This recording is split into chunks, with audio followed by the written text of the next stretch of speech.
한국의 대표적인 서정 시인이죠. 박목월 시인의 미발표 시 166편을 다시 만날 수 있다고 합니다. 그것도 손으로 직접 꾹꾹 눌러 쓴 친필 노트에 시인이 직접 시를 낭송하는 육성 음성까지 만날 수 있다고 하는데요.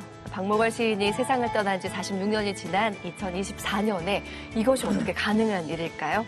바로 AI 덕분입니다. 시인이 생전에 녹음으로 남긴 시 9편을 AI 학습시켜서 직접 육성으로 들을 수 있게 만든 건데요. 현대적 매체와 접목한 박목월 시인의 시 낭송 어떤 느낌일까요? 아마 새로운 독서 경험이 될 것 같습니다. 자, 오늘도 책과 인생 이야기 함께 나눕니다. 인생 책방 책방지기 이지혜입니다. 책 인생 책 비싸고 책수의 권진영입니다. 안녕하세요. 책 소개해드리는 작가, 책소작 이시안입니다.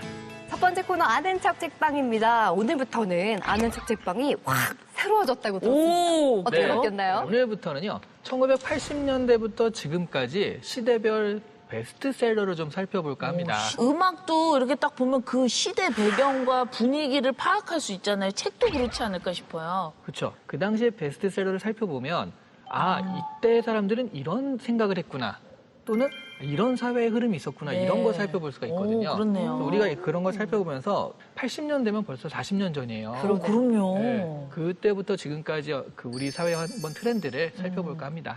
자, 여기서 궁금한 거, 왜 하필 1980년대부터일까요? 그 전부터도 할 수 있을 텐데 뭐 특별한 의미가 있는 걸까요? 일단 1970년대 이전에 60년대, 70년대는요.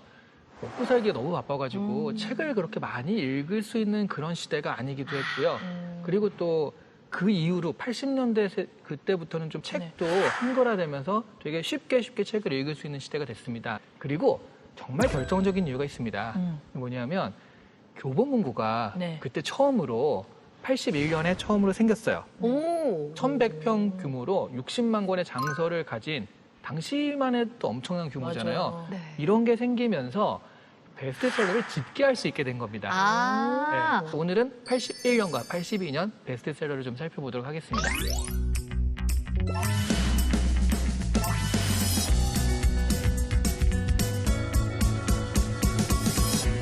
(1981년과 82년이면) 제가 막 태어나서 응애응애 하다가 막 옹알이를 시작하던 그 시기거든요. 근데 그 중에서도 저는 이게 생각이 나는 게 인간시장 그 책 있잖아요. 우리 김홍신 작가님이 쓰셨죠. 그리고 다녀가셨잖아요. 맞아요. 얼마 전에 전에. 오셨잖아요. 네, 아니 저는 의학 박사 이시영 교수님의 책인데 제목이 너무 인상적이에요. 배짱으로 삽시다.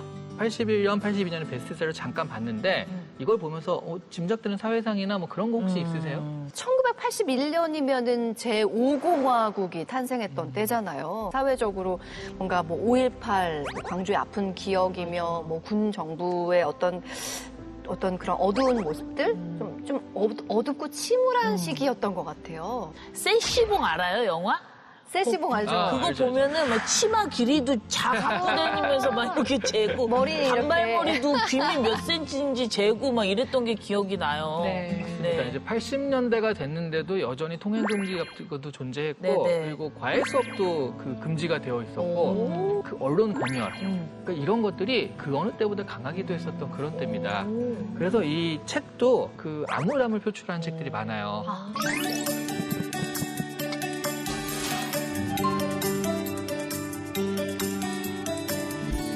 이창우라는 분은요, 그 혜성과 같이 등장한 기업인입니다. 갑자기 확 커가지고요, 그 순식간에 사라진 기업이 있거든요. 이 분이 키운 그룹 이름이 제세그룹입니다. 세상을 제패한다, 뭐 세상을 내가 지배하겠다, 뭐 이런 개념으로 만든 건데, 그러니까 회사를 다니시다가 소금창고에 간판 붙이고 시작한 기업이에요. 시멘트가 중동에서 엄청 건설붐이 일었잖아요. 다른 나라, 대만이라든가 스페인이나 이런 데서 시멘트를 가져다가 그거를 중동에 파는 이 3자 무역을 했는데 막 빵 터지니까 야 이거 좀 잘 되는데 해가지고 사업을 갑자기 확 느리기 시작을 합니다. 그러다가 순식간에 망하게 된 그 케이스죠. 파산을 했군요. 네. 이분이 너무 억울하잖아요. 억울하니까 그 억울한 심정을 담아서 그 감옥에서 나오자마자 쓴 책이 이 책이에요. 이 책에 보면 정재계 인사부터 그리고 이제 기자들의 공격을 많이 하더라고요. 이 책에서는 정말 신랄한 비판뿐만 아니라 심지어 육두문자, 욕까지 나와요. 욕을 해요? 네. 그 기자님들이 아니라 기자니은들 뭐 이런 식으로 그냥 책에 써 있어요. 진짜? 네. 근데 이걸 보면서 또 서민들이 대리만족을 한 거라는 거죠. 그래서 이분이 수갑차고 이렇게 잡혀가는 장면이 책 표지거든요. 표지가요? 네, 나 이렇게 억울한 일을 당했어라고 하는데 그게 또 대중들의 마음에 딱 들어가지고 베스트셀러가 된 책입니다. 야, 제목은 그냥 할머니가 이게 잠자기 전에 옛날 한 옛날에 이럴 것 같은데 알고 보니까 이 내용이 좀 살벌하네요. 네. 그러게요. 뭔가 당시가 억압적인 사회 분위기가 분명히 있었던 시기잖아요. 그렇기 네. 때문에 뭔가 저자가 칼 휘두르듯이 네. 독서를 막 날리는데 아마 대중들이 뭔가 대리만족 같은 걸 느끼지 않았을까 싶어요. 정의롭지 못한 사회를 좀 질타하고 싶은 사람들이 이 책을 삼으로써 우리는 이런 거에 대해서 분노하고 있다는 걸 간접적으로 표출한 것도 아닐까 하는 생각이 들어요. 약한 나를 대신해서 좀 싸워주는 인물. 그 김홍신 작가님의 인간시장의 주인공 장총찬. 네. 그렇죠, 야, 그렇죠. 이분 온갖 사회 악을 맨몸으로 막아내신 그런 캐릭터잖아요. 그러네요. 우리 김홍신 작가님이 다녀가신 보람이 있습니다. 이렇게 또 40년 전에 기억을 하시고. 하니까, 네. 그래서 우리 두 번째 포인트로 바로 이때 82년 베스트셀러 1위입니다.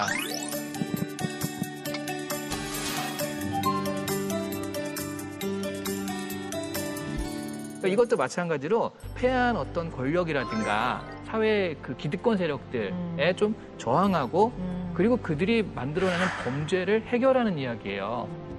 말하자면 경찰이 해야 되는데 경찰이 안 하는 일들 네네. 그런 것들을 장총찬이 대신합니다. 우리 옛날 표현을 의하면 홍길동, 요즘 표현은 이제 히어로. 근데 완전 그런 사람이거든요. 책의 진짜 어떤 의의는요. 네. 첫 번째 공식 밀리언셀러예요. 공식적으로 집계해서 100만 부 이상 팔린 첫 번째 책입니다.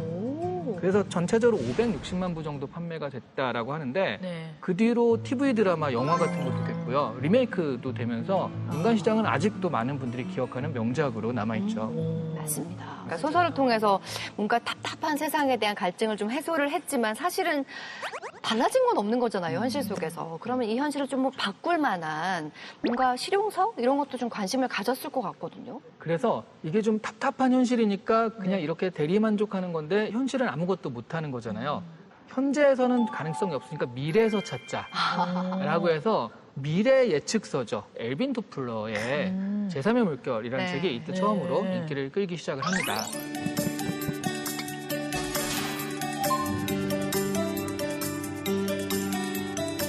공업혁명, 산업혁명, 그리고 제3의 혁명은 정보화 혁명이다. 이런 얘기예요.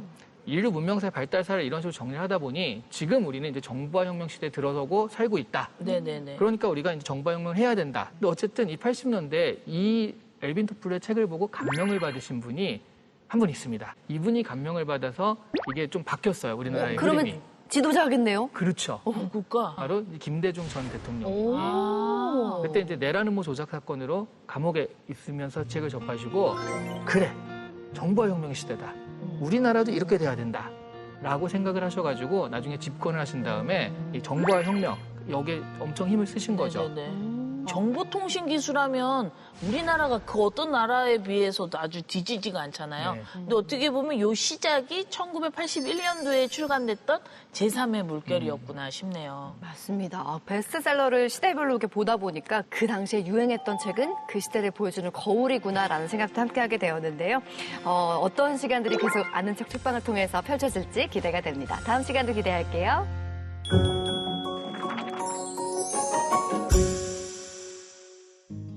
책과 인생 이야기 함께하는 인생 책방. 오늘부터는요, 22대 국회의 새 얼굴들을 소개해드리는 시간을 갖도록 하겠습니다. 그런데 오늘 모신 주인공은 새 얼굴은 아니시네요. 하지만 미남이신 거는 변함이 없습니다. 21대 이어서 22대까지 재선에 성공하신 더불어민주당 한준호 의원님 나오셨습니다. 어서 오세요. 네, 반갑습니다. 반갑습니다.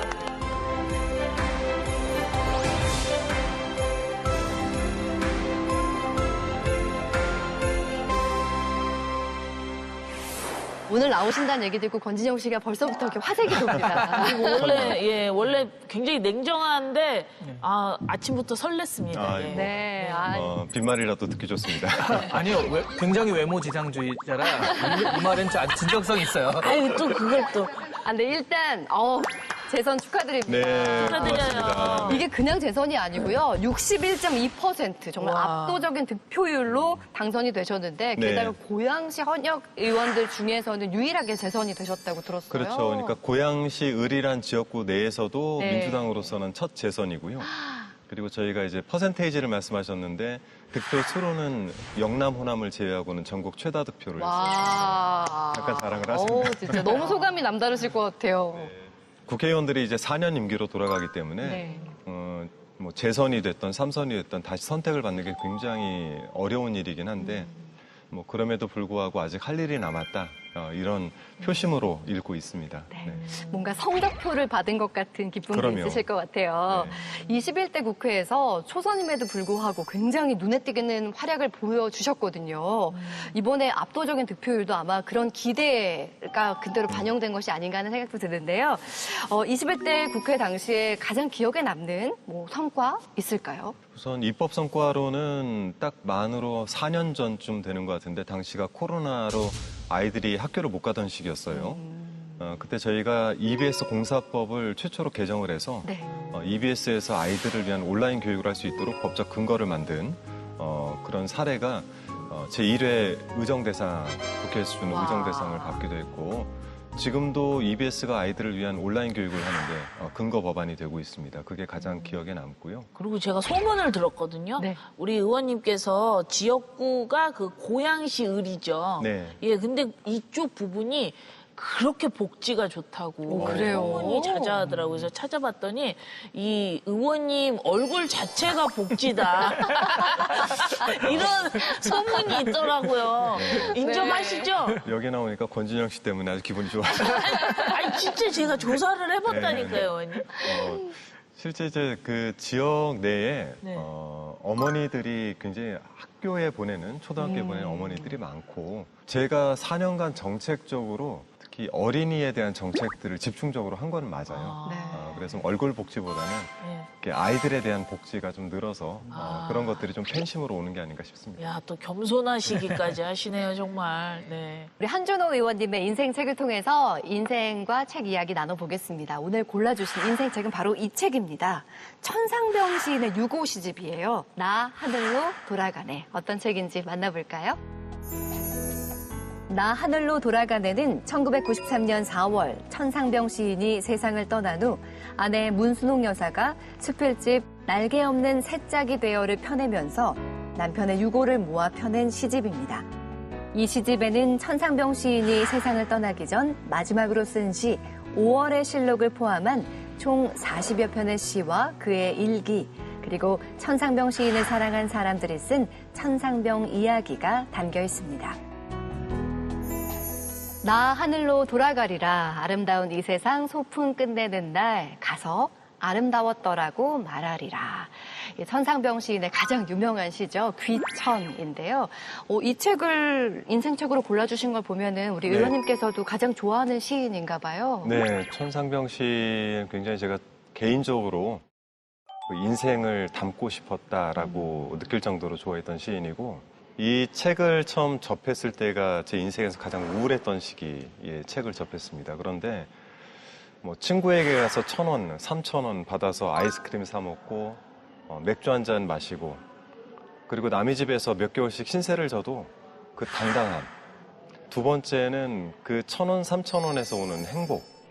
제가 그 당시에 나는 참 불행하구나라고 많이 느끼고 있었는데 이 행복감에 대해서 고민을 하던 시기에 과연 무엇이 행복인가 생각을 해보니까 지금 내가 행복하다고 느껴야 행복인 것이지 내가 누군가에게 비교를 해서 상대적으로 행복하다 이렇게 느끼긴 참 어렵겠구나라는 생각을 그 당시에 많이 했던 것 같고 제게는 뭔가 용기를 주는 그런 책으로 남아 있습니다. 네.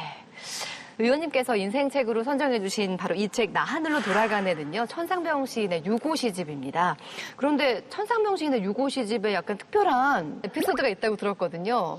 유고 시집이 2개입니다. 그래요? 2개일 수가 있어요? 천상병 시인의 첫 번째 유고 시집이 새라는 유고 시집이 있고요. 그리고 이 책 나 하늘로 돌아간 애가 바로 2번째 유고 시집인데 네. 말하자면 이게 진짜 유고 시집인 거죠. 유고 시집인데 진짜 가짜가 있어요? 네, 첫 번째 유고 시집이 나온 경위가 좀 재밌는데요. 네. 워낙에 좀 행렬병자처럼 그러니까 길거리를 떠돌아다니면서 이렇게 사셨거든요.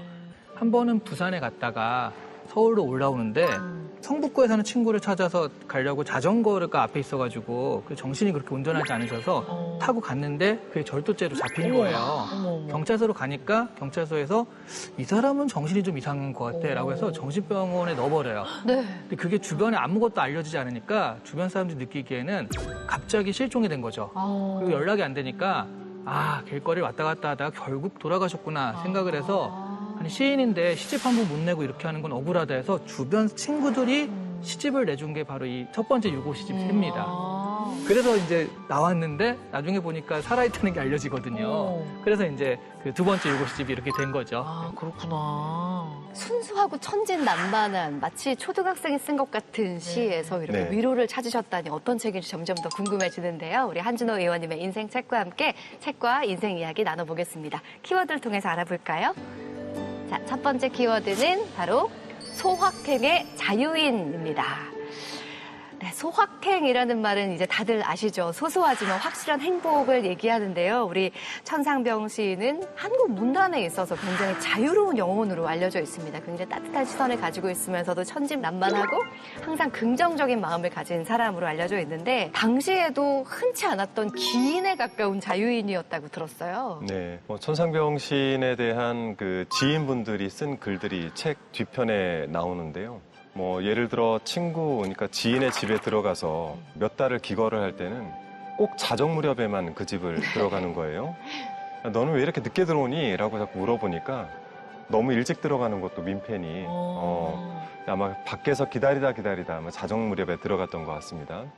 또는 말씀드렸듯 너무 당당하게 상대들에게 1,000원 주세요, 3,000원 주세요. 그 돈을 받아서 자기의 작은 행복들을 누려왔던 것들. 또 이런 부분들이 굉장히 기인적인 부분인데 그것만 보면 그냥 기인 같은데 또 어떤 측면에서는 장학 퀴즈를 보면서 뒤에서 뒹굴거리면서 그 장학 퀴즈를 한 문제도 틀리지 않고 다 맞춘다든지 이러한 천재성들 이런 것들이 함께 존재하기 때문에 천상병 시인을 기인이다, 자유인이다 이렇게 얘기하는 것 같습니다. 저는 아내분도 궁금하더라고요. 서울대 상대를 나오셨는데 네. 어쩜 이렇게 거지같이 가난하게 사느냐 친구가 물었더니 아니 이분은 자기 경영을 잘 하시잖아요 하고 아내가 얘기를 했다는 걸 보면서 모두에게 인정받는 사람이었구나라는 생각이 들었거든요. 정말 자기의 어떤 가치나 신념을 자유롭게 표현할 수 있는 아주 자유로운 사람이었는데 의원님은 어떠셨을지 궁금해요. 제가 뵙기에는 너무 단정하시고 말쑥하시고 실수 한 번 안 하실 것 같고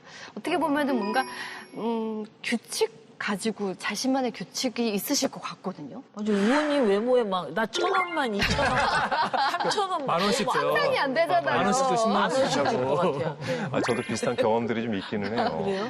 그러니까 저도 이제 고학으로 학교를 다닐 때 이부자리까지 포함해서 6개의 짐을 들고 친구 집을 3개월씩, 2개월씩 전전했던 기억이 있는데 한 번은 이제 경찰을 하던 친구가 있었어요. 네.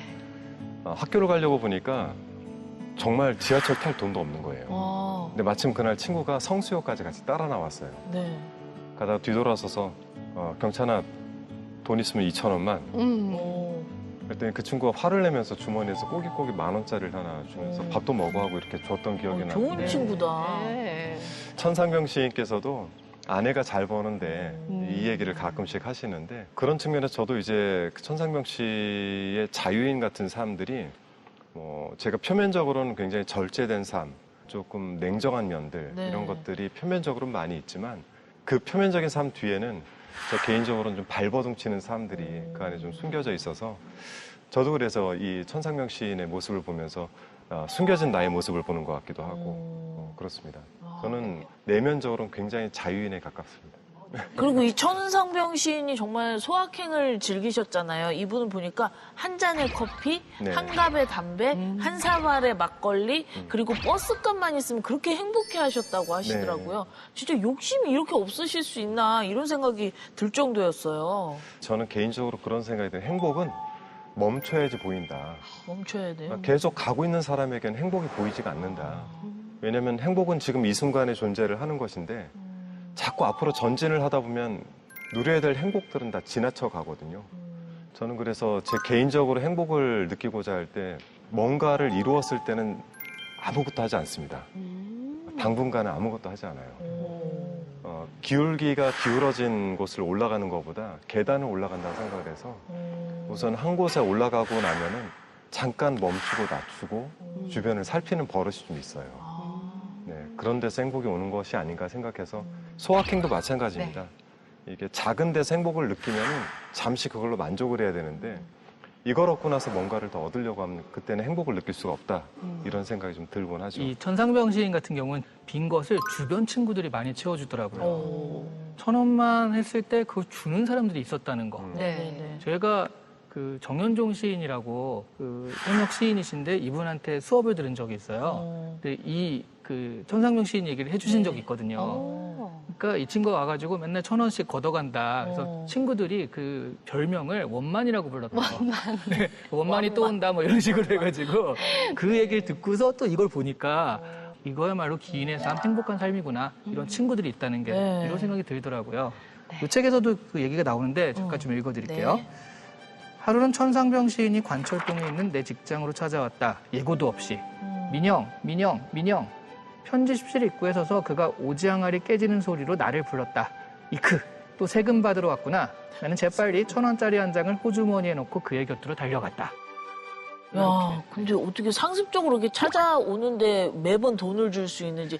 근데 사람들이 미워하기는커녕 좀 되게 사랑해 주셨던 거 그런 느낌이 있길래 그러니까요. 어떻게 그럴 수 있을까요? 그러니까 천상병 씨는 사람들이 돈 달라고 했을 때 고민하지 않게 만드는 거예요.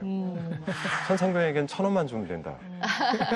그렇기 때문에 다른 사람들에게 계속 요구를 할 수 있는 건데 만일에 그거보다 큰 돈이나 뭐 아니면 뭐랄까 목돈 같은 것들을 요구하고 그랬으면은 아마 주변 지인들이 다 떠나지 않았을까. 맞아, 맞아. 자, 두 번째 키워드 계속해서 보겠습니다. 네. 자, 천상병의 행복론입니다. 네, 우리 행복이라는 주제는 사실 우리 인생 전반에 걸쳐서 모두의 고민이기도 한 주제잖아요. 근데 천상병 시인은 정말 많은 고통과 역경 속에서도 이 행복을 찾아가는 과정을 계속 보여주는 것 같다는 생각이 들었습니다. 여기에도 행복론을 좀 보여주는 시가 좀 있죠? 좀 소개 좀 해주시겠어요? 저희 보좌진 중에 한 분이 이 책을 읽고 행복에 가장 가까운 시가 초롱꽃이 아닌가라는 얘기를 해줘서 그 초롱꽃이라는 시를 다시 한번 읽어봤어요. 그 안에는 초롱꽃 자체는 내 마음에 들진 않는데 맥주 한 잔 놓고 바라보면서 정말 크지 않은 정원에 심어져 있는 초롱꽃이 이 정원을 채워주는 하나의 꽃이기도 하고 내가 이 5월 시를 쓰고 있는 5월 10일에 바라보면서 맥주 한 잔 마시기 참 좋은 꽃이다 이런 이제 시 내용인데 그것이 전체 5월에 썼던 천상병 시인의 시를 대표하는 그런 내용이 아닌가 그리고 천상병만의 행복론이 아닌가 이런 생각이 들었습니다. 이 소소하지만 지금 현재 멈춰서서 바라볼 수 있는 것과 지금 현재 즐길 수 있는 것에 대한 행복 이런 것들을 이야기하고 있는 게 아닌가 싶어서 이 초롱꽃이라는 시가 그 행복을 잘 대변해주고 있지 않나 생각을 합니다. 이 소확행을 즐기는 자유인이라는 것만 봐도 그가 일상의 순간순간을 어떻게 살아왔는지를 알게 되는 것 같습니다. 사실 그 시인의 그 삶 전체를 놓고 보면 순탄하지만은 않았잖아요. 그래서 본인만의 뭐랄까요 탈출구가 좀 필요했던 거는 같아요. 물론 이제 워낙에 어려서부터 신동 소리를 듣고 천재기가 보였기 때문에 서울대에 진학을 하고 또 주변 사람들에게 그 능력을 인정을 받았지만 동백님이 동베를린을 이야기하는 거 아니겠습니까?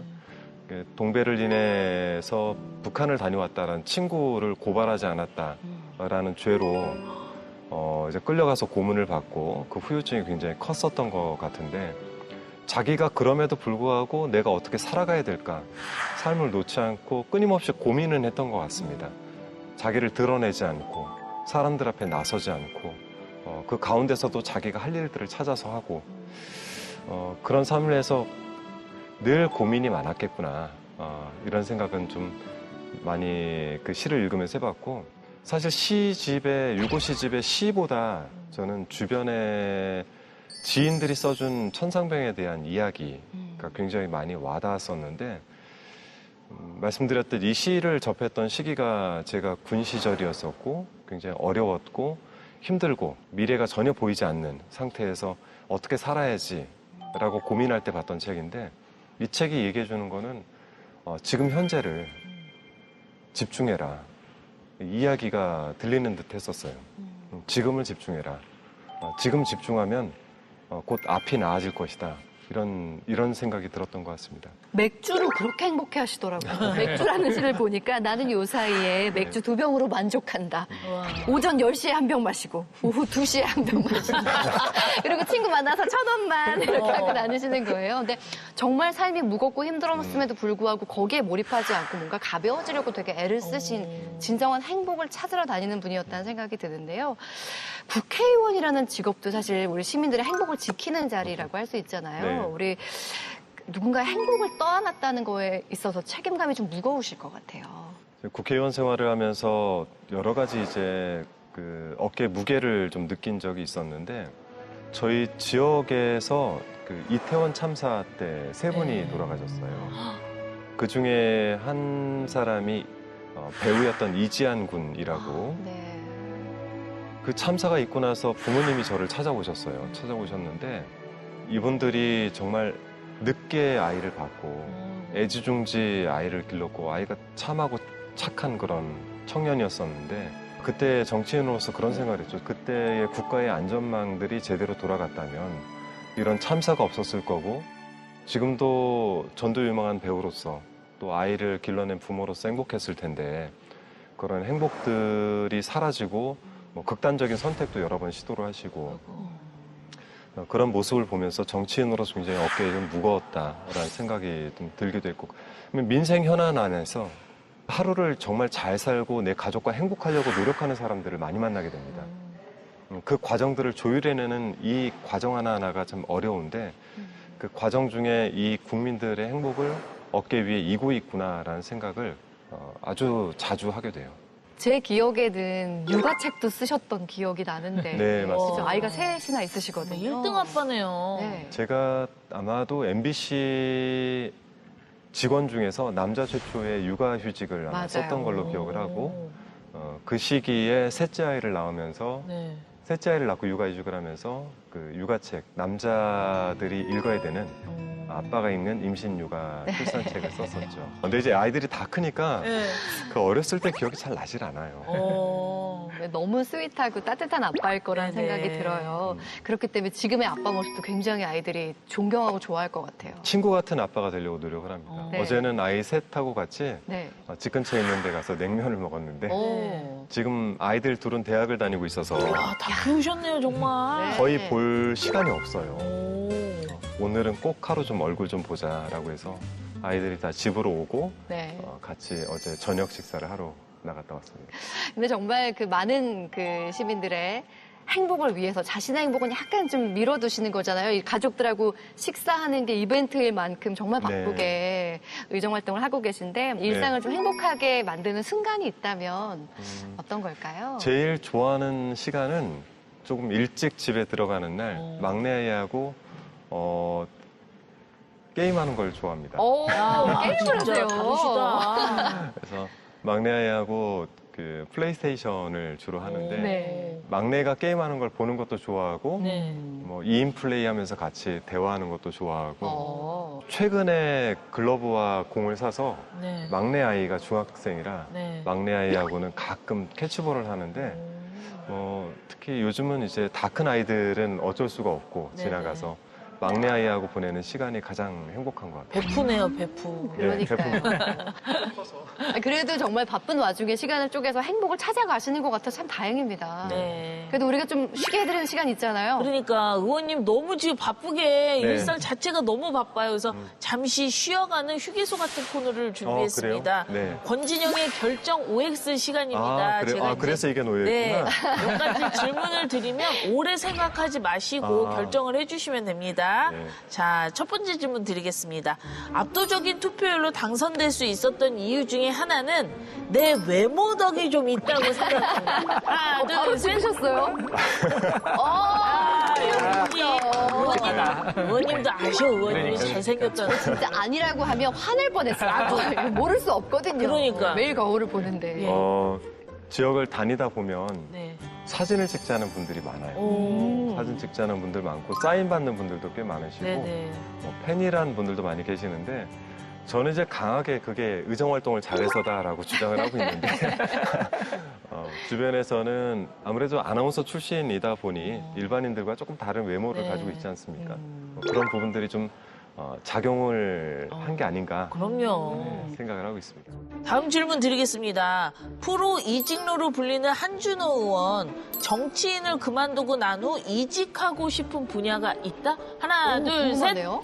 있어요. 있어요? 와. 네. 저는 이제 국회의원 생활을 뭐 3선, 4선, 5선 이렇게 선수를 높여가는데 제 목표가 있지는 않습니다. 네. 역할이 끝나면은 그 다음으로 가려고 준비를 하고 있어요. 오, 그래요? 오. 살짝 물어봐도 돼요? 어떤 건지? IT계에도 있었고, 네, 네. 금융계에도 있었고, 또 방송계에도 있었고, 네. 그다음에 행정부에도 있었고, 와, 그러네요. 정치도 하고 있기 때문에 저는 이런 것들을 앞으로 청년들을 위해서 좀 사용해야 되는 게 아닌가 생각을 해서 언젠가 학교로 돌아가고 싶어요. 오. 가르치는 일. 네네. 오. 네. 그들하고 가르친다기보다 머리를 맞대고 네. 많은 것들을 좀 토의하고 싶습니다. 와. 대단하시네요. 다음 질문 드려보겠습니다. 사이다 질문으로 지난해 국감 스타로 등극하셨거든요. 내 국감 쇼폼 영상을 다시 보면 흐뭇해한 적이 있다. 하나, 둘, 셋. 있을 수밖에 없어. 네, 이유를 짤막하게 얘기 좀 해주세요. 가끔 저는 이제 질의를 보좌진들이 준비를 해주는데 네. 질의 구성은 제가 하루 전날 제가 구성을 해요. 근데 구성을 하는데 자세하게 적지는 않습니다. 어떤 흐름을 가지고 할 것이고 어떤 내용들을 담을지 정도만 구상을 하고 들어가기 때문에 질의를 하기 전까지 어떤 질의를 할지 제가 알 수가 없어요. 이 질의는 내가 타임머신을 타고 다시 돌아가도 하기 어렵겠구나라는 질의들이 가끔 있어요. 뭐 그런 질의를 볼 때면은 이때는 정말 내가 잘했구나. 근데 많은 분들이 정말 한준호 의원님을 좋아한다고 느낀 게 인생책방 지난 시즌에도 출연하셨잖아요. 네. 제가 나오신다고 해서 다시 한번 봤는데 저희 그 유튜브에도 영상이 제공이 되고 있는데 보통 댓글이 많이 달리진 않거든요. 그래요? 네. 근데 한 의원님 편에는 댓글이 1000개가 넘게 돼요. 그래요? 못 봤는데. 정말 많은 분들이 관심을 갖고 계신 정치인이구나라고 느꼈어요. 네, 감사합니다. 네. 그러시네요. 저 마지막 질문 하나 드려볼게요. 네. 국회의원 한준호, 앞으로 더 기대해도 되는 정치인이라고 당당히 말할 수 있다. 하나, 둘, 셋. 이건 세모. 세모? 네. 자신 있게 오 하셔도 되는데. 노력을 하겠습니다. 네. 최대한 노력을 하고 제가 정치를 하면서 뭐랄까요, 많은 시선들을 느끼긴 하지만 제가 정치를 하면서 가족들에게 약속한 거는 부끄럽지 않은 정치인이 되겠다. 이 약속을 했었는데 늘 부끄럽지 않은 정치인이 되도록 최선을 다하겠다. 이 말씀을 드릴 수 있을 것 같습니다. 네. 지금까지 우리 한준호 의원님의 결정 OS였습니다. 감사합니다. 네, 네, 고맙습니다. 고맙습니다. 네. 잠깐 쉬어가는 시간이 됐나요? 쉬지 못했어요. 네. 네, 우리 한진호 의원과 함께 책과 인생 이야기 나누고 있습니다. 자, 마지막 키워드 볼까요? 자, 마지막 키워드는 바로 정치는 서비스입니다. 이 얘기는 다름이 아니라 우리 의원님의 정치 철학이기도 하거든요. 정치는 서비스다. 이거 어떤 의미에서 말씀해 주신 걸까요? 제가 정치를 처음 해야겠다라고 생각을 하고 준비를 할 때 도와주셨던 분이 우상호 의원님이세요.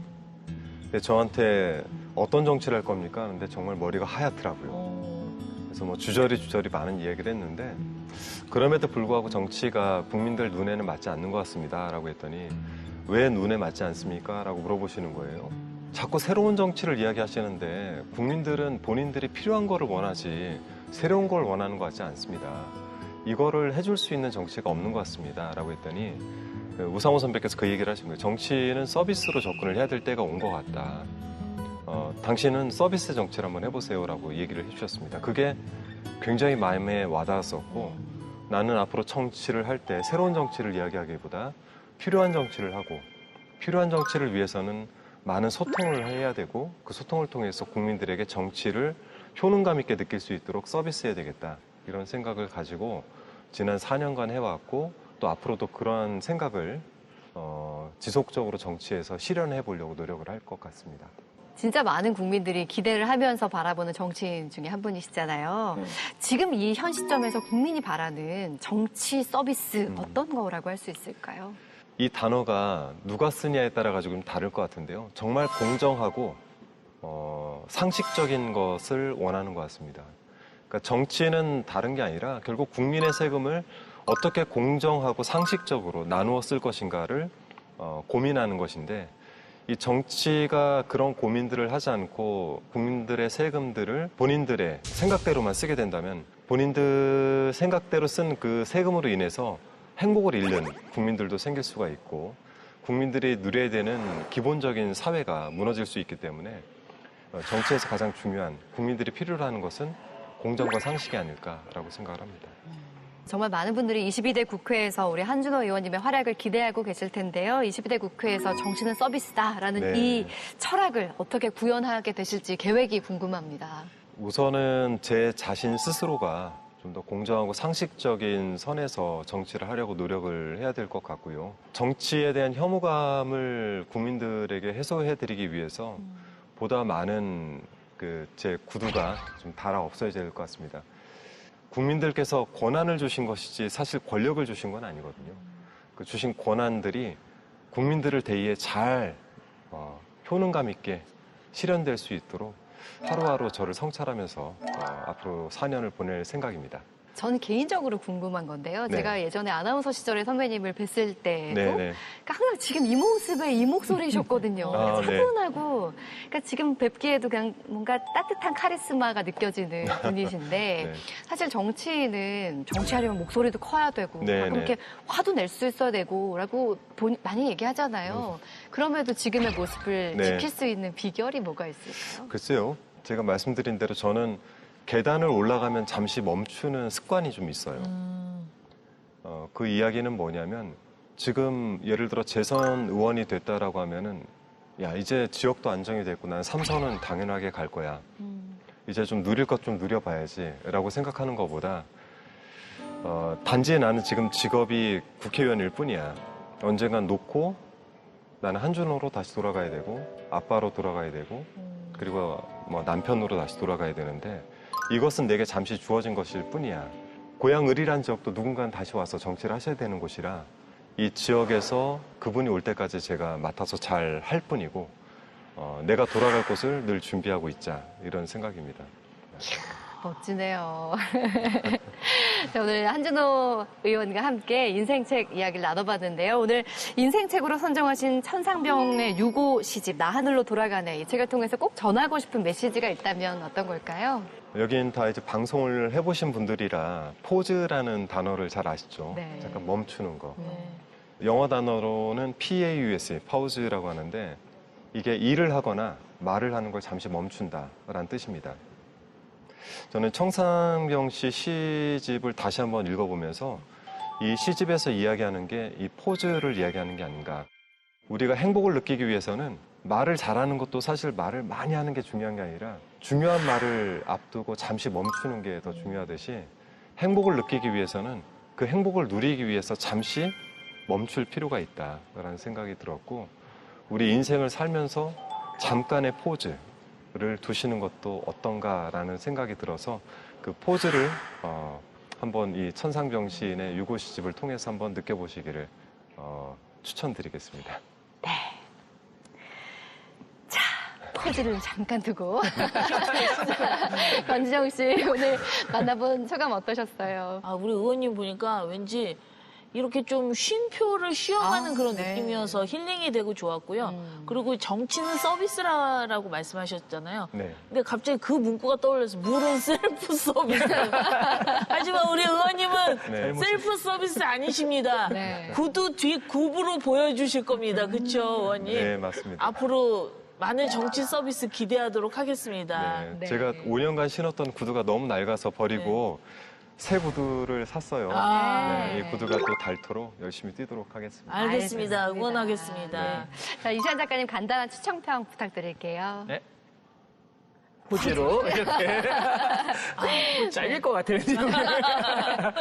요즘에 유행하는 니체 유행하잖아요. 네. 거기 보면 정신의 마지막 단계로 낙타, 사자담의 어린아이 얘기예요. 또 우리 종교에서도 어린아이 같아야 천국에 들어간다 이런 얘기도 있고 맞아요. 동양의 장자도 정신의 마지막 단계로 어린아이를 얘기하거든요. 그러니까 이 모든 것들이 어린아이로 향하는데 이 천상병 시인의 시는요. 우리한테 어린아이 눈으로 사물을 보고 주위를 보면 어떻게 보일까를 간접적으로 체험해주게 하는 시거든요. 어린아이 체험을 하기에 정말 좋은 시라고 추천을 드립니다. 끝으로 우리 시청자 여러분께 한 말씀 해주세요. 네, 정치가 국민들에게 희망을 드려야 되는데 사실 정치를 보면 희망을 얻기보다는 굉장히 불행하다 또는 정치에 희망이 없다 이렇게 말씀하시는 분들이 많이 계시는 것 같습니다. 정치인 한 사람으로서 이런 부분들에 대해서 늘 죄송스럽게 생각을 하고요. 국민들에게 희망을 드릴 수 있는 정치, 그리고 정치가 여러분에게 서비스로 다가가서 국민들을 대의하고 여러분께서 효능감을 느낄 수 있는 정치가 될 수 있도록 앞으로 주어지는 4년 기간 동안 자주 소통하고 여러분의 이야기 귀담아 듣는 그런 정치인이 되도록 최선을 다하겠습니다. 고맙습니다. 네, 계단을 한 걸음 올라설 때마다 잠깐 멈추는 정신이 있어서 참 다행이다라는 생각이 들었습니다. 빨리 가는 게 목표가 아니라 함께 가는 게 목표라는 말씀으로 들렸는데요. 앞으로도 함께하는 멋진 의정 활동 부탁드립니다. 자, 지금까지 한준호 의원님이셨습니다. 감사합니다. 네, 고맙습니다. 감사합니다.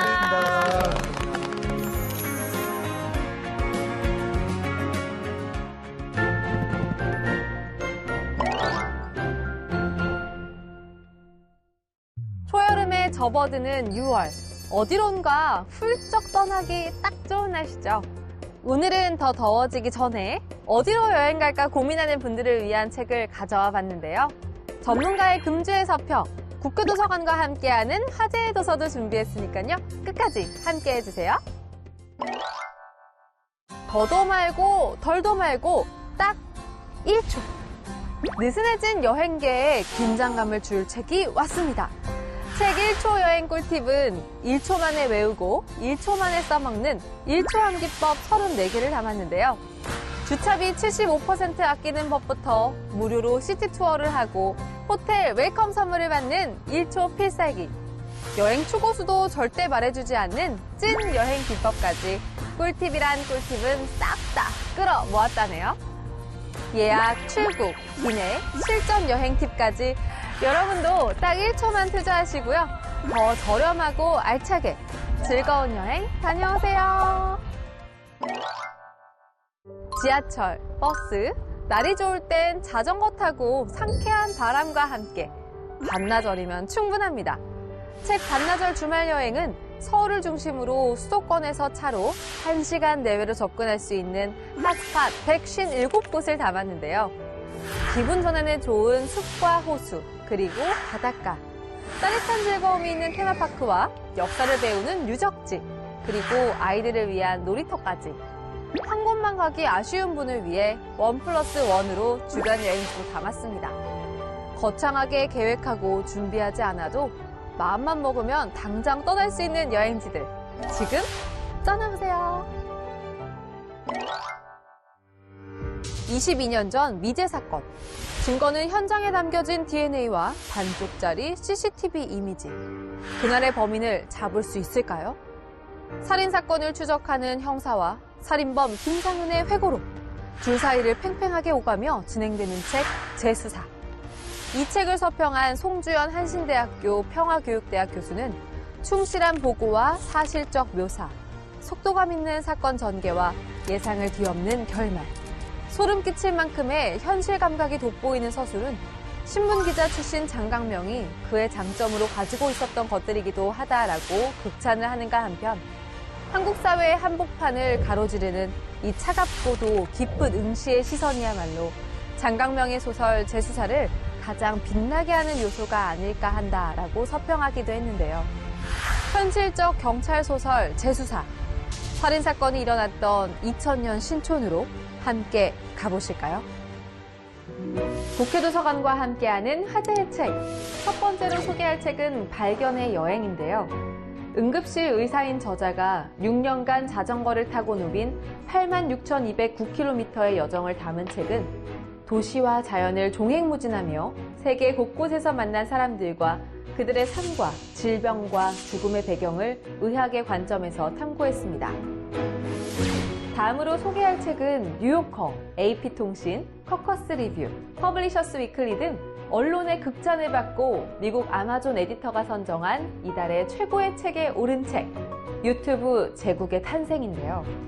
책은 유튜브의 역사와 함께한 300여 명을 취재하며 무명의 언더독에서 세계 최대 콘텐츠 플랫폼으로 성장한 유튜브의 20년 비하인드 히스토리를 밝혀내고자 했습니다.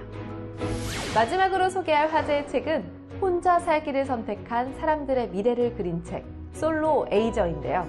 책은 소득, 주거, 돌봄, 가치, 네트워크 등 다양한 관점으로 솔로 에이저의 삶을 진솔하게 그려내며 그들의 미래를 준비하는 데 도움을 주는 솔직한 조언과 이야기를 전하고자 했습니다. 새로운 것을 배우고 세계를 다른 시각에서 볼 수 있는 여행. 책도 마찬가지가 아닐까 싶은데요. 오늘 모익지는 다음 주에도 우리에게 새로움을 선사하는 책으로 다시 찾아뵐게요.